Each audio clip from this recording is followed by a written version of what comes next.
Berjumpa lagi dengan Al-Barak. Kita lanjutkan cerita Budak Bayangan.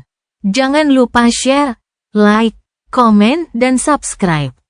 Budak Bayangan bab 1846, Perspektif Tanah. Pasukan itu berkumpul dalam formasi pertempuran yang rumit. Dengan begitu banyak prajurit, formasi itu sangat besar dan sulit dikendalikan, dan sebagian besar tidak berguna. Tetapi tidak sepenuhnya demikian. Para Master dan Sein hendak menyerbu Hutan Merah, namun para Awaken juga bersiap untuk bertarung. Jelas, mereka memiliki peluang yang sangat kecil untuk membunuh kekejian yang rusak, belum lagi kengerian besar yang tinggal di Godgrave. Namun, mereka tidak perlu melakukannya. Para komandan pasukan Song sangat menyadari keterbatasan yang dihadapi pasukan mereka, jadi mereka telah menemukan berbagai strategi yang mengerikan, tetapi efektif. Jika sampai pada hal itu, tugas para prajurit yang terbangun bukanlah untuk membunuh kekejian yang kuat, tetapi untuk melumpuhkan mereka. Meskipun sulit, hal itu dapat dicapai hanya dengan jumlah. Bahkan jika kekejian harus dikubur dalam tubuh manusia, itu adalah salah satu cara untuk mengatasinya. Tentu saja, Rain merasa sedikit ngeri dengan prospek itu, seperti halnya semua prajurit yang telah bangkit lainnya. Namun, makhluk mimpi buruk tidak akan membiarkan mereka begitu saja. Jadi, mereka siap untuk melaksanakan perintah dan melakukan yang terbaik, tidak peduli apapun risikonya. Semoga saja hal itu tidak terjadi hari ini. Jika para orang suci dan pengiring mereka yang telah naik ke surga berhasil menahan gelombang makhluk mimpi buruk, hal itu tidak akan terjadi. Legiun ke-7 ditempatkan di barisan kedua formasi, jadi dia bahkan tidak bisa melihat pertempuran. Yang bisa dia lihat hanyalah pucuk-pucuk tanaman aneh dan mengerikan yang bergoyang di kejauhan dan punggung rekan-rekan prajuritnya. Dia juga bisa mendengar suara-suara yang dibawa angin dari suatu tempat yang jauh di depan. Di sampingnya, Fleur gemetar gugup dan menatap Tamar.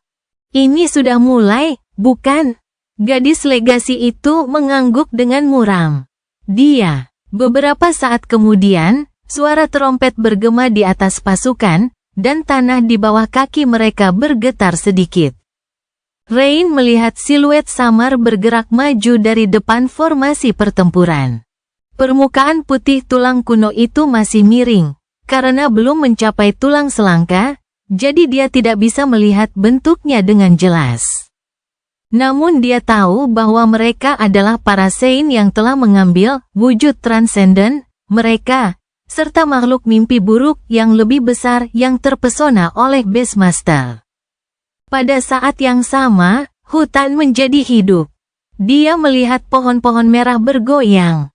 Namun yang paling dia dengar dan rasakan, paduan suara mengerikan dari auman binatang dan suara-suara yang terlalu asing untuk dijelaskan dengan bahasa manusia menyapu pasukan besar itu bagai air.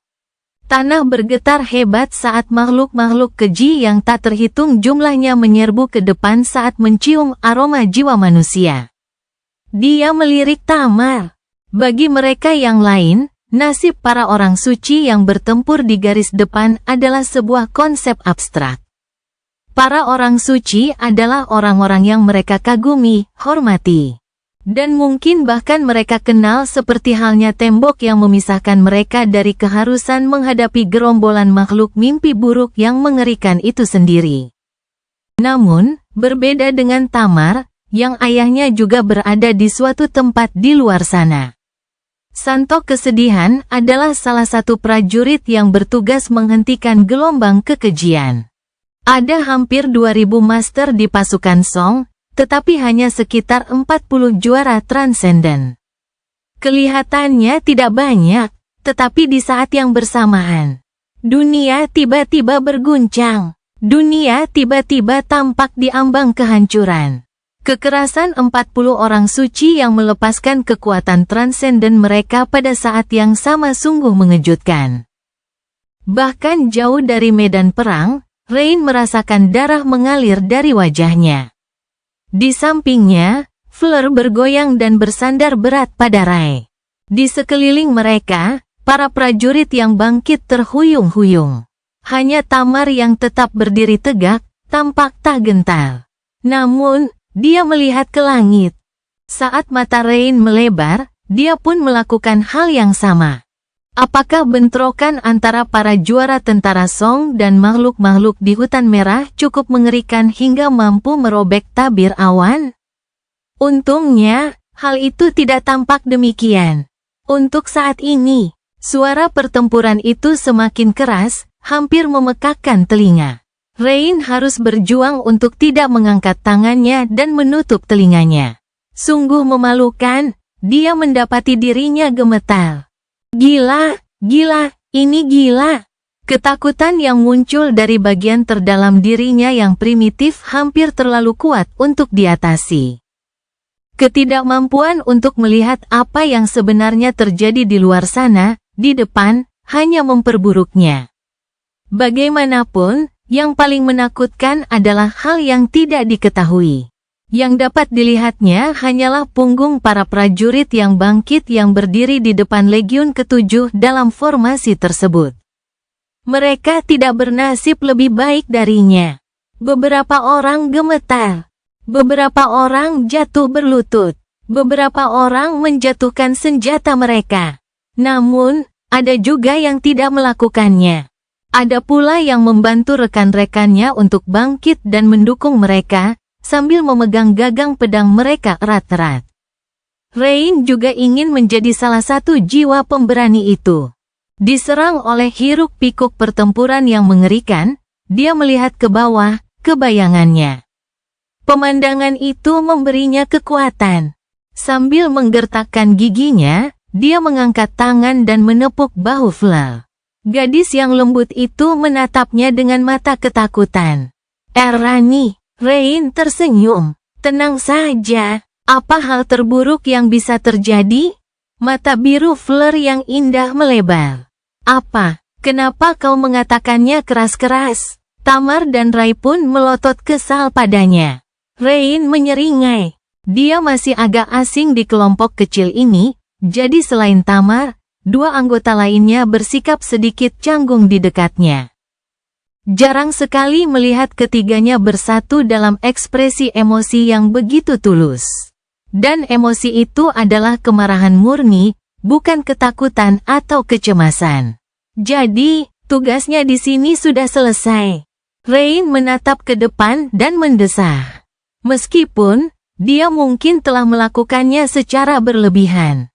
Dari apa yang didengarnya, barisan terdepan pasukan telah berhasil membendung gelombang makhluk mimpi buruk. Pertempuran sengit tengah terjadi di suatu tempat di depan. Akan tetapi, para orang suci tidak berhasil menghentikan semua kekejian.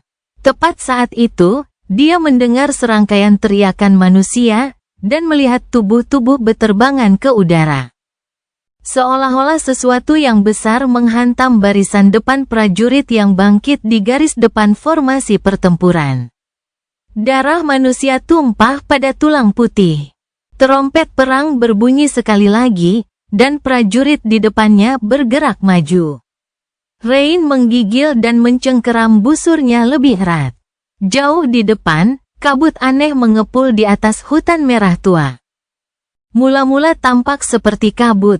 Namun tak lama kemudian, ia melihat bahwa itu adalah segerombolan besar makhluk terbang keji yang melesat dari kedalaman Godgrave bagaikan awan.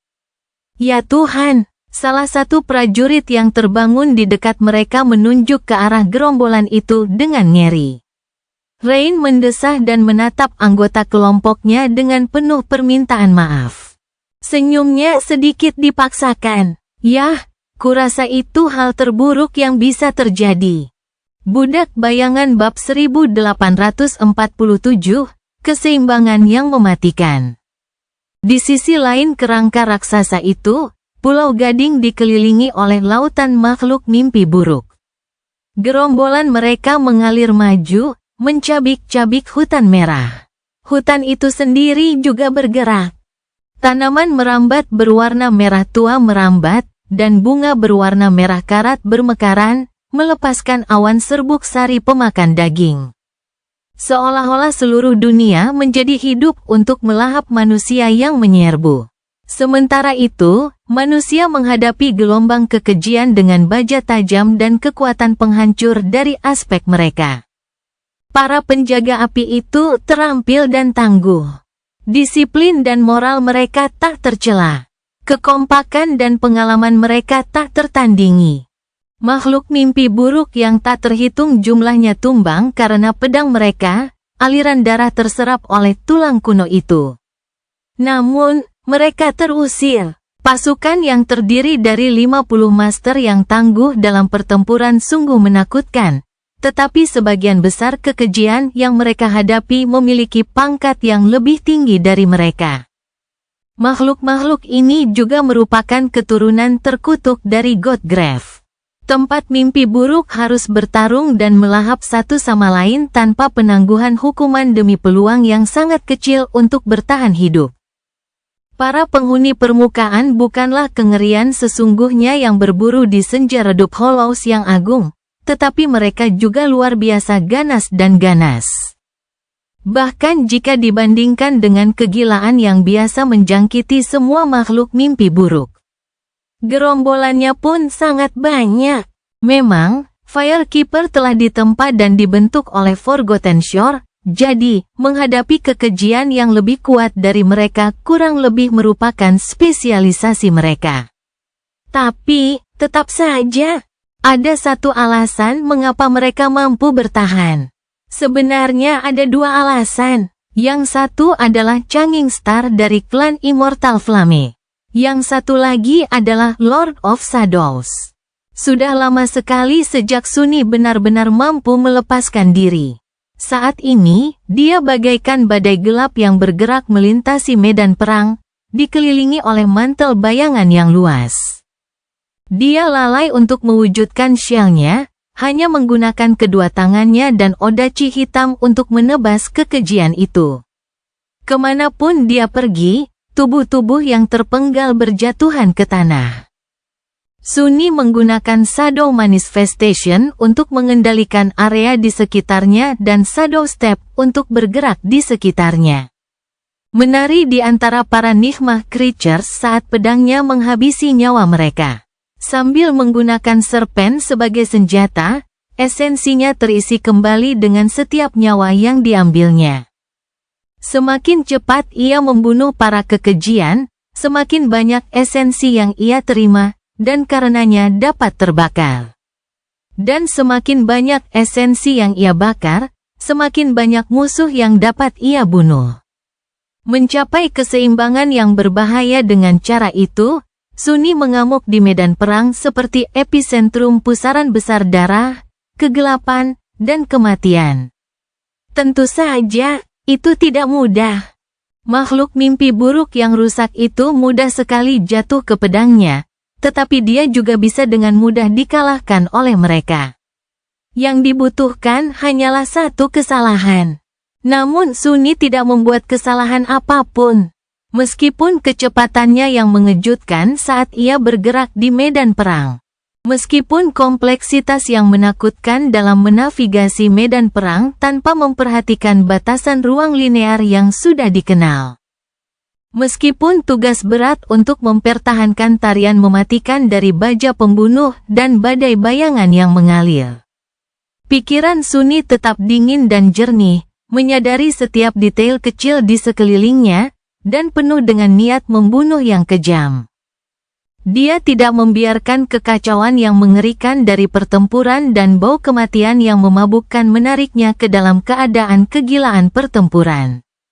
Tidak peduli seberapa brutal dan tak terkendali pembantaiannya, itu adalah hasil dari perhitungan yang tepat dan tidak berperasaan. Tidak ada emosi di hatinya, tidak ada gangguan dalam pikirannya, yang ada hanya kejelasan dan kemauan. Keinginan untuk melihat musuhnya mati. Nevis sedang bertempur di sisi lain Pulau Gading. Sunny tidak dapat melihatnya, tetapi ia dapat merasakan kehadirannya melalui gerakan bayangan. Di dunia bayang-bayang, kehadirannya seluas matahari.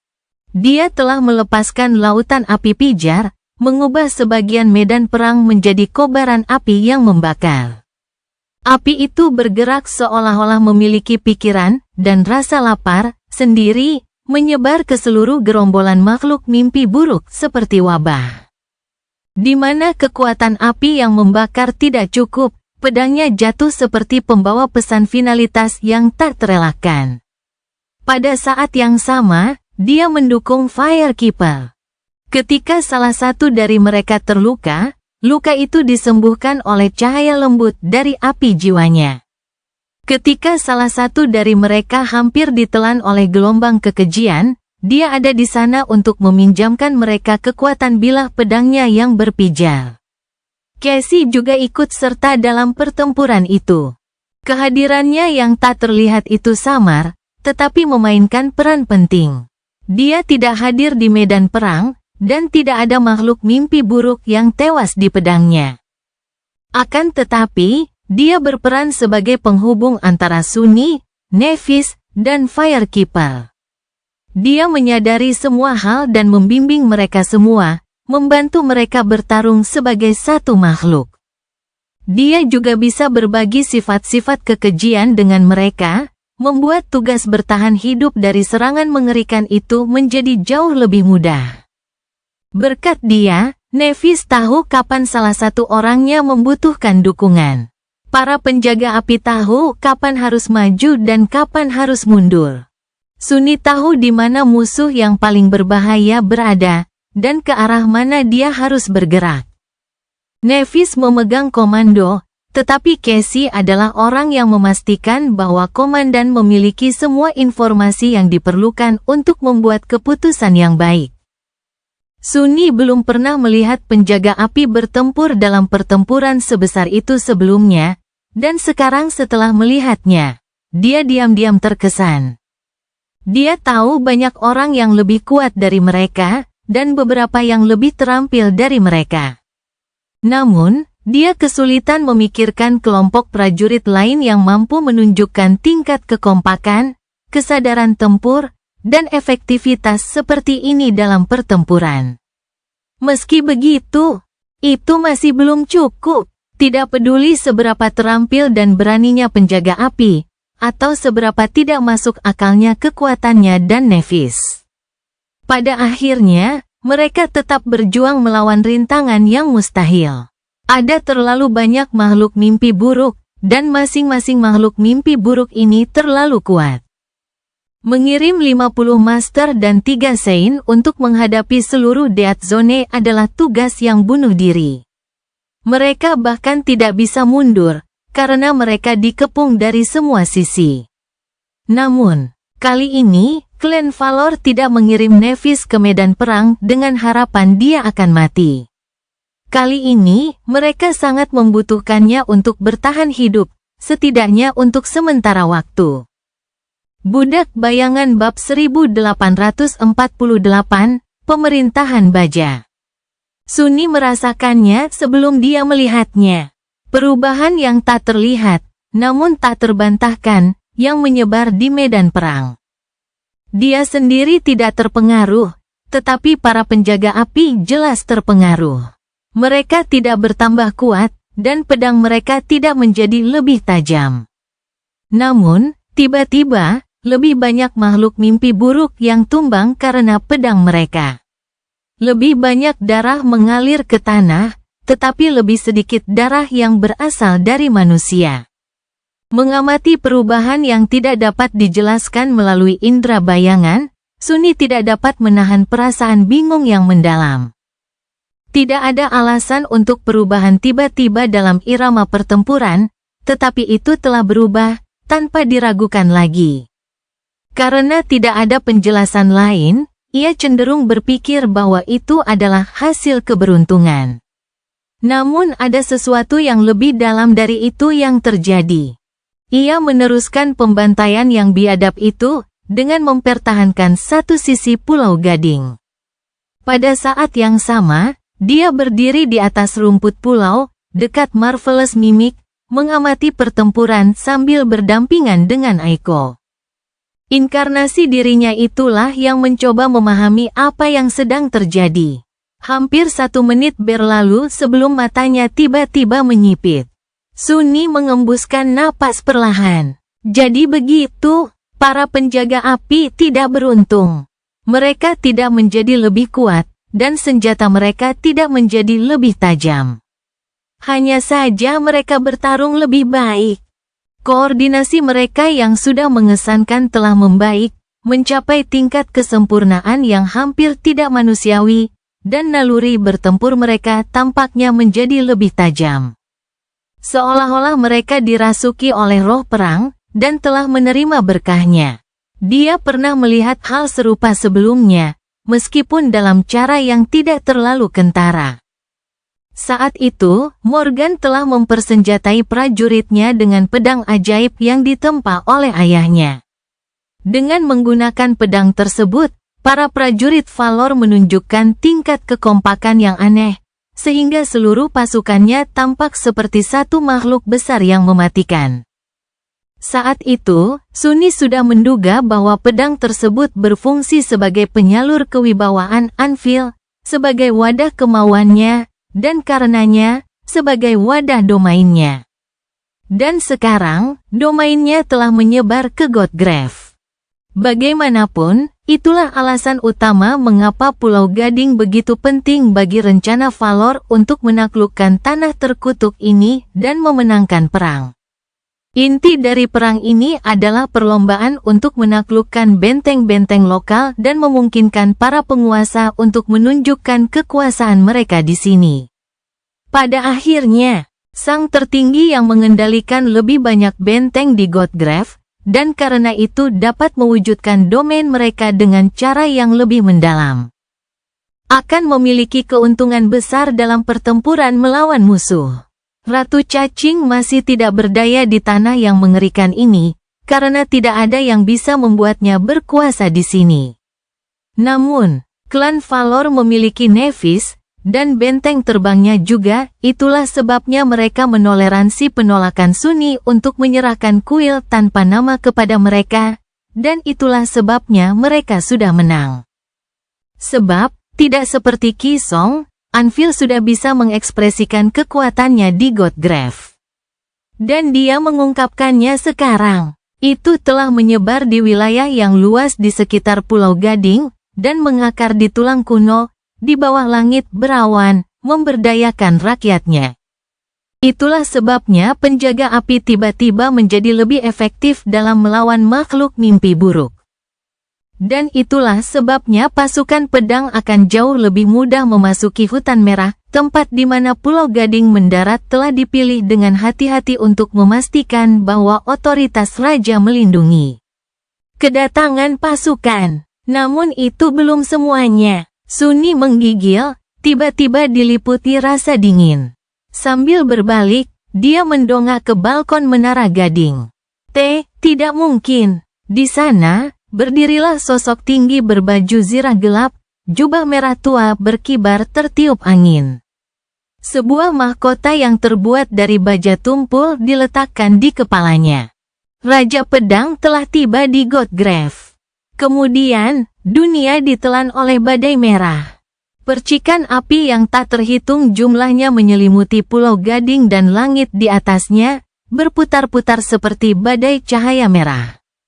Jumlahnya begitu banyak sehingga seolah-olah seluruh dunia tiba-tiba kehilangan semua warna kecuali merah.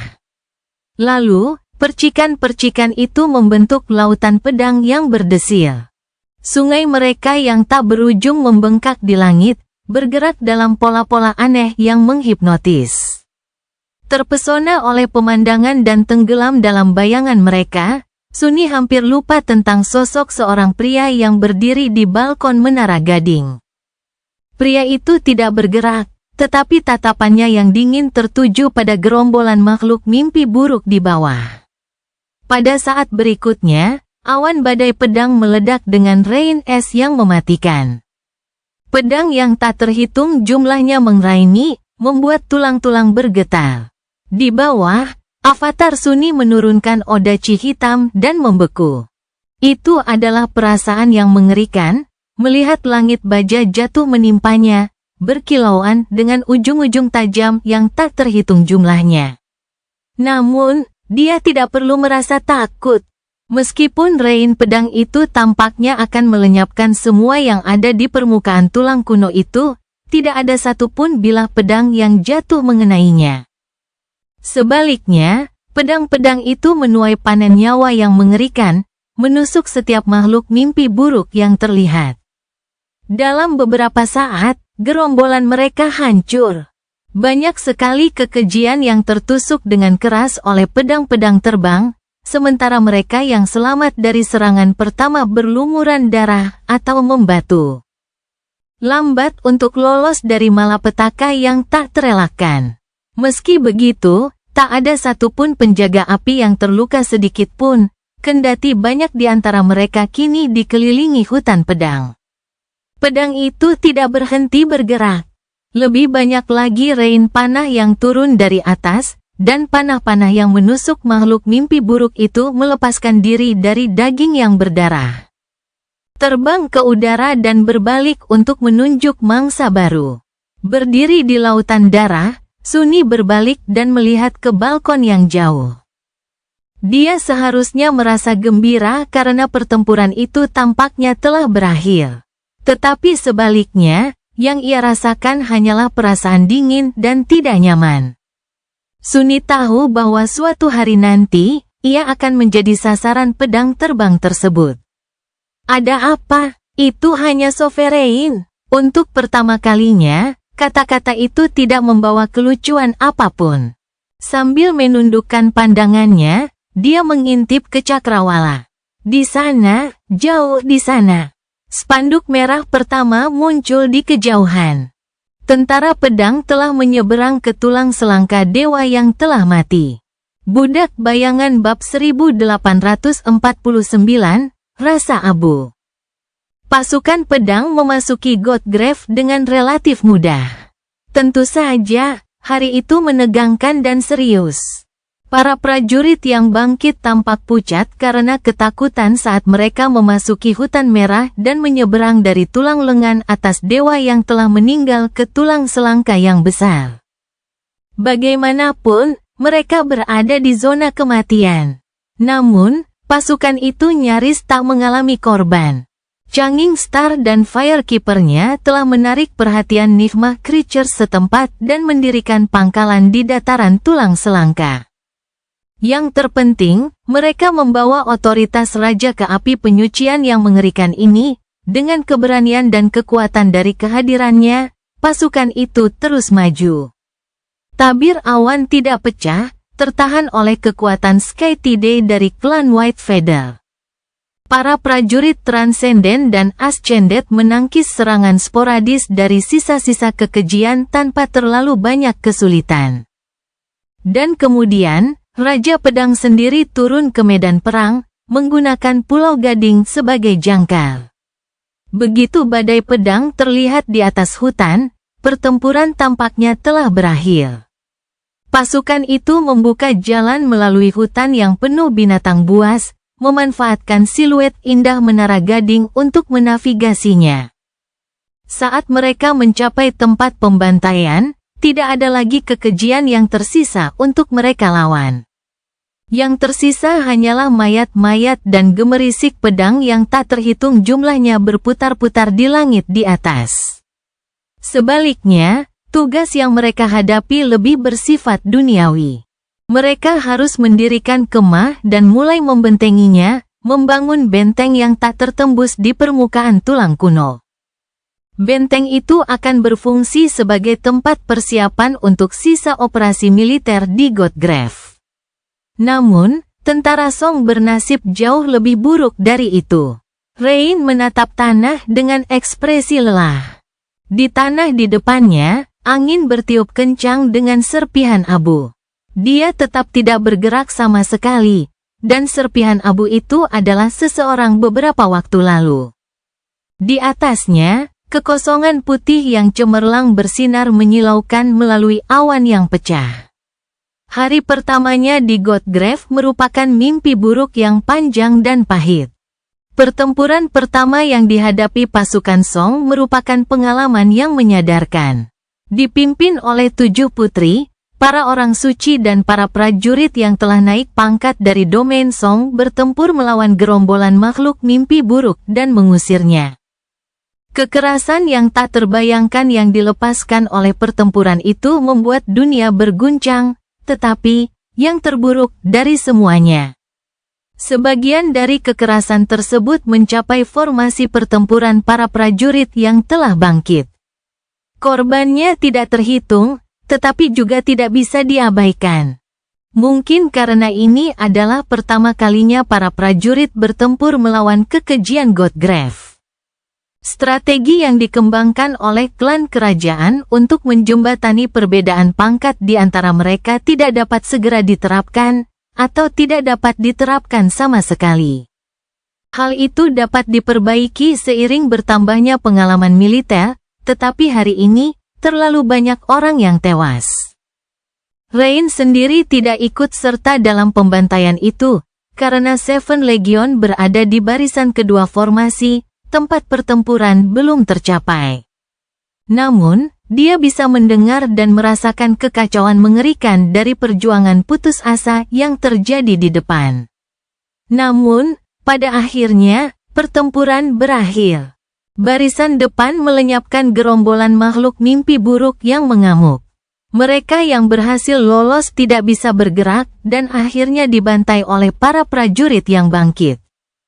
Setelah pecahan jiwa dipanen, mayat para kekejian disingkirkan, dan pasukan yang berlumuran darah terus menaiki lengan dewa yang mati. Tak lama kemudian, mereka memasuki hutan. Hutan itu sendiri merupakan kejutan yang sama besarnya bagi para manusia yang menyerbu seperti halnya gerombolan makhluk mimpi buruk. Segala sesuatu di sini tidak seperti yang terlihat, tetapi semuanya berbahaya, rakus, dan sangat mematikan. Rumput, bunga, tanaman merambat, pohon, semua hal di sini ingin mereka mati. Para prajurit yang lebih berpengalaman menjelajahi alam mimpi tampak tidak terlalu terpengaruh, menghadapi ketakutan akan hutan merah dengan tenang. Namun, mereka yang lebih muda dan kurang berpengalaman, seperti anggota kelompok Tamar, terguncang. Ketahanan mental mereka diuji berat, dan itu setelah sebelumnya menerima pukulan menyakitkan dari bentrokan baru-baru ini melawan gerombolan besar kekejian.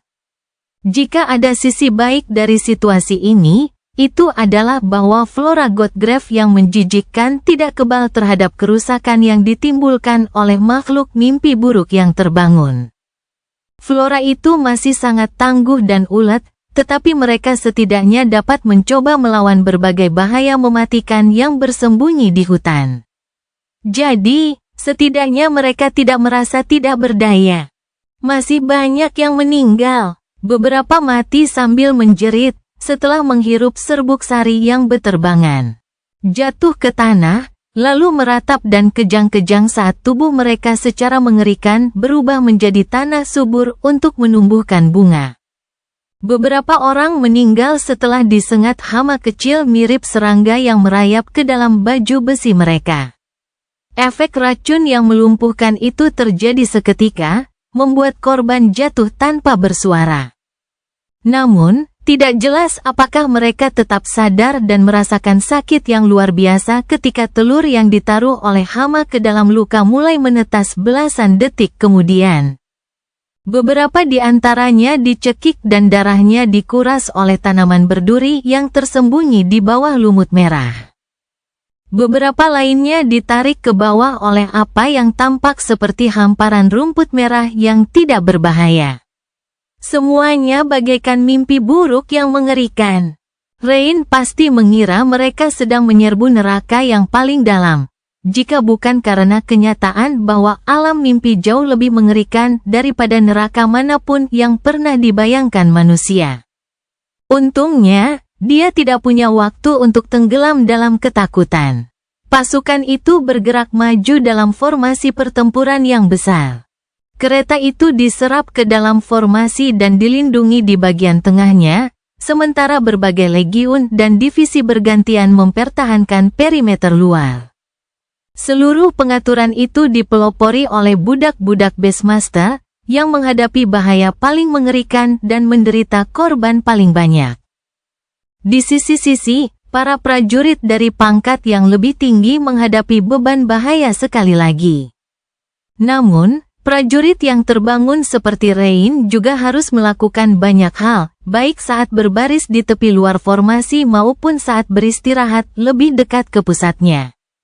Dia telah membunuh banyak hama yang berlarian dengan anak panahnya, menyelamatkan tidak hanya nyawanya tetapi juga nyawa orang lain.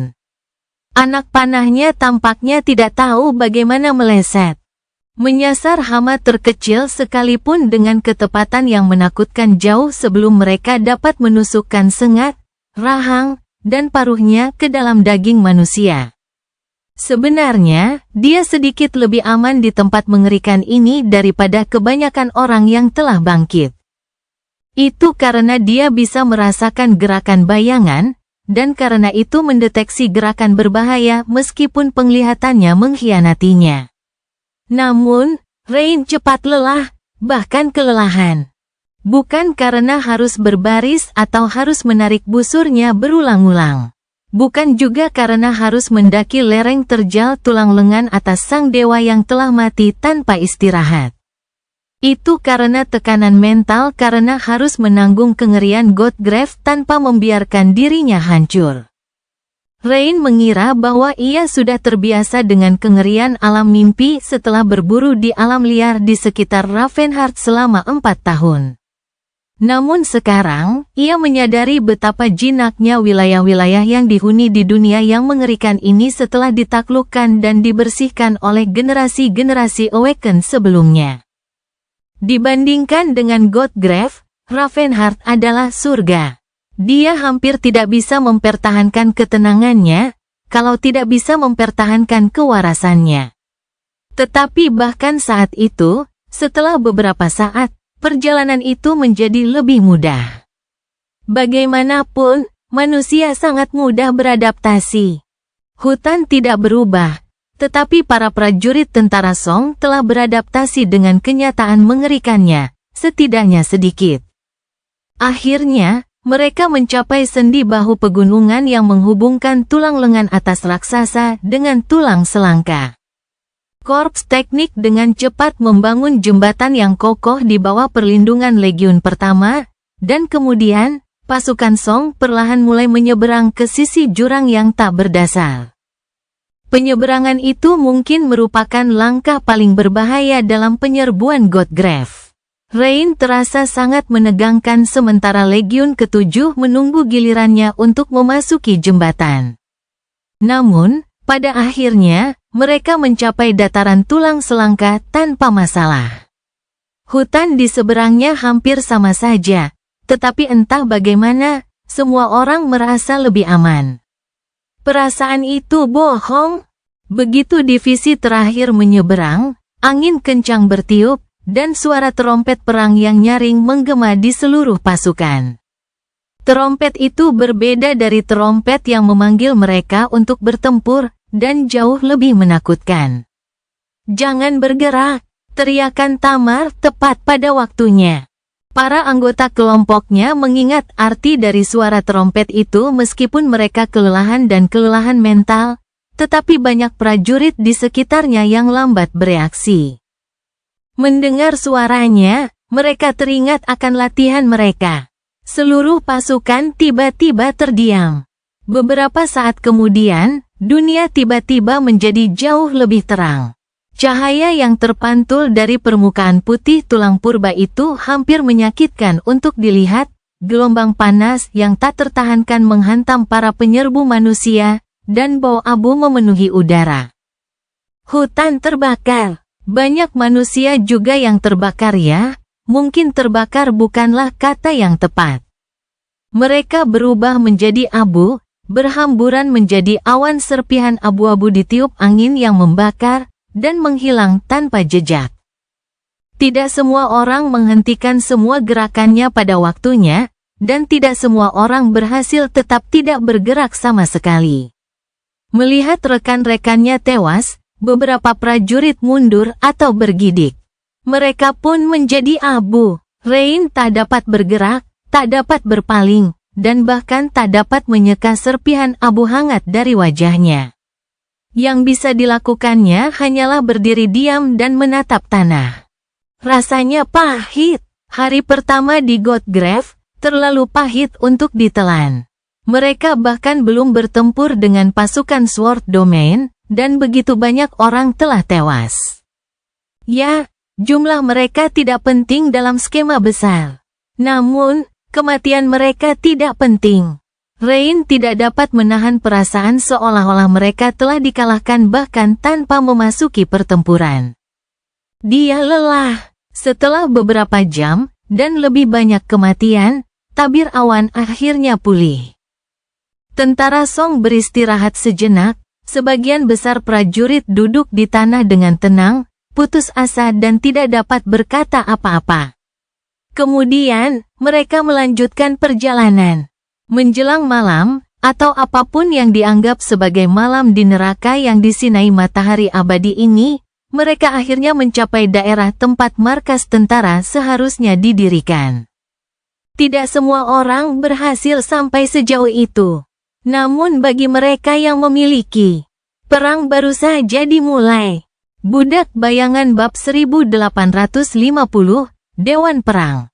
Perkemahan pasukan pedang menyerupai kota berbenteng yang bagaikan noda gelap di permukaan tulang putih yang memutih karena sinar matahari, dihiasi oleh lautan panji-panji merah. Hutan yang ganas telah didorong mundur dan dibakar beberapa hari yang lalu, dan baru sekarang menyebar perlahan dari celah-celah tulang selangka yang besar. Sulur-sulur lumut merah terlihat di sana-sini, tampak seperti bercak-bercak karat di hamparan dataran tulang yang luas. Langit di atas berwarna abu-abu dan berawan, namun dipenuhi cahaya yang menyilaukan.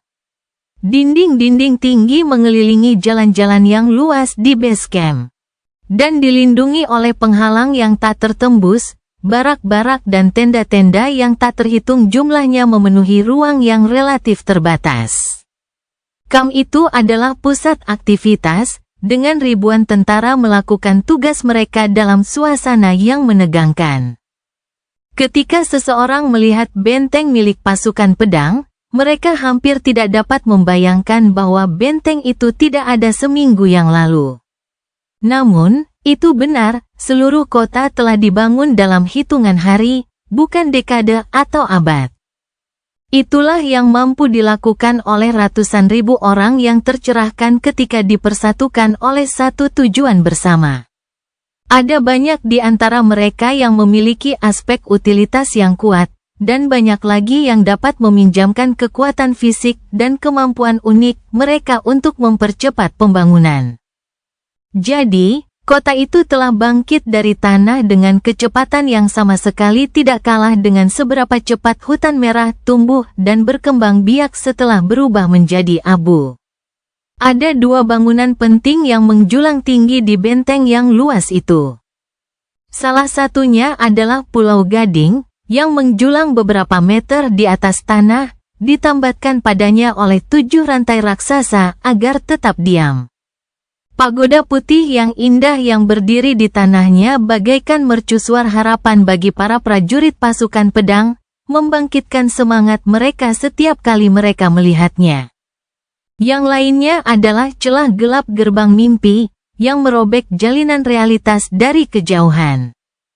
Raja Pedang telah memindahkannya dari Bastion ke Godgrave, mengumumkan kepada dunia betapa seriusnya niatnya untuk melihat para penguasa domain Song membayar pelanggaran mereka. Saat ini, pasokan baru tengah berdatangan ke kamp dari dunia nyata. Sunni menatap kesibukan aktivitas itu dengan cemberut. Tentu saja, sangatlah mudah untuk memiliki koneksi logistik langsung ke dunia nyata di Godgrave ini. Pasukan Song masih kekurangan keuntungan itu. Itulah sebabnya mereka harus mengais perbekalan di hutan atau menunggu konvoi yang dijaga ketat untuk mengantarkan mereka melintasi dataran Moonriver dan naik ke lengan kiri dewa yang telah meninggal. Jalan yang dibangun Rain telah mempersingkat waktu yang dibutuhkan setiap konvoi untuk tiba, memang benar, tetapi itu masih merupakan titik rawan yang mungkin akan dieksploitasinya secara pribadi dalam waktu dekat, dengan meluncurkan serangan untuk memutus rantai pasokan yang dibangun oleh pasukan Song. Bagaimanapun, itu adalah salah satu tugas yang telah disetujui oleh penguasa bayangan. Meskipun demikian, ia tidak menyukai keberadaan gerbang mimpi di Godgrave. Bukan karena hal itu sangat mengganggu, tetapi hanya karena itu merupakan titik kerentanan juga. Kerentanan itu hanya terletak di dunia nyata, bukan di alam mimpi. Para pelayan ratu tidak dapat melewati tulang selangka besar dewa yang telah meninggal, mengepung benteng raja, dan menghancurkan persediaan yang datang melalui gerbang mimpi.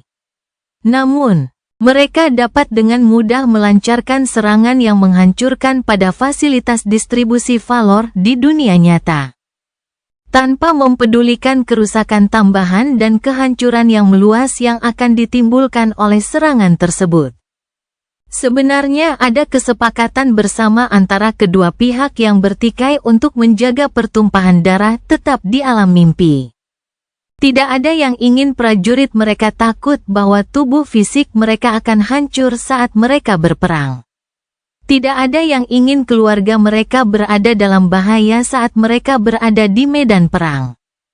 Pemerintah seharusnya memastikan bahwa tidak ada pihak yang melanggar perjanjian.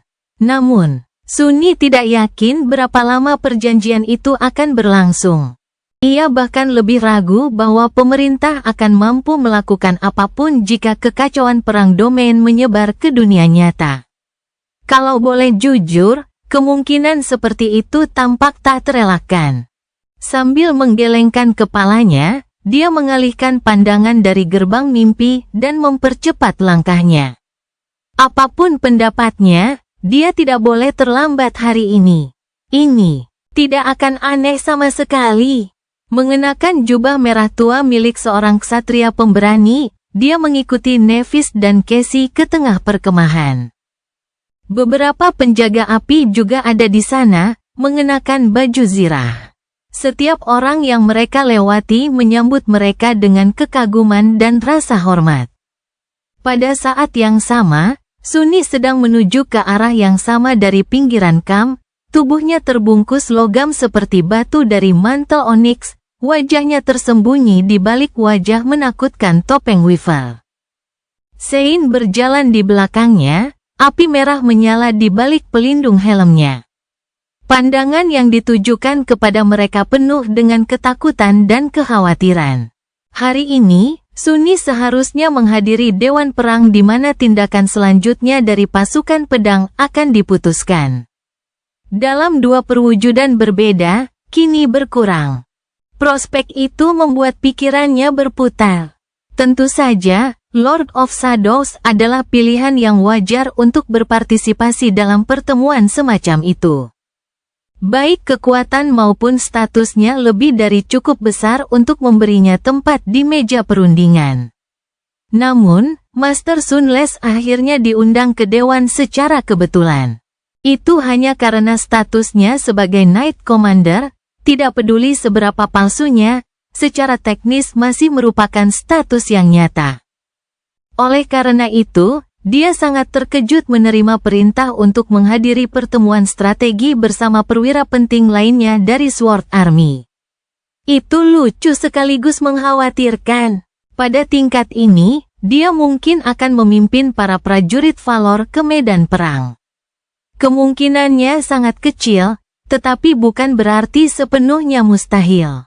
Semoga saja hal seperti itu tidak terjadi. Aku benar-benar tidak ingin berakhir sebagai pahlawan Sword Domain karena kesalahpahaman yang konyol. Tepat saat itu, mereka akhirnya mencapai benteng batu yang berdiri di jantung perkemahan. menjulang tinggi di atas setiap bangunan kecuali Menara Gading dan Gerbang Mimpi dan menyerupai sebuah kastil. Benteng itu adalah tempat Anvil of Valor, Raja Pedang, bersidang. Orang pasti mengira bahwa dia akan tinggal dalam kenyamanan satu-satunya benteng yang dimiliki Sword Domain di Godgrave. Dan Nevis bahkan telah siap untuk menyerahkan tempat tinggalnya di puncak Menara Gading kepada ayah angkatnya. Namun Anvil memilih untuk tinggal di tenda sederhana sementara perkemahan sedang dibangun, dan kemudian pindah ke menara batu ini. Sunyi tidak bisa mengeluh.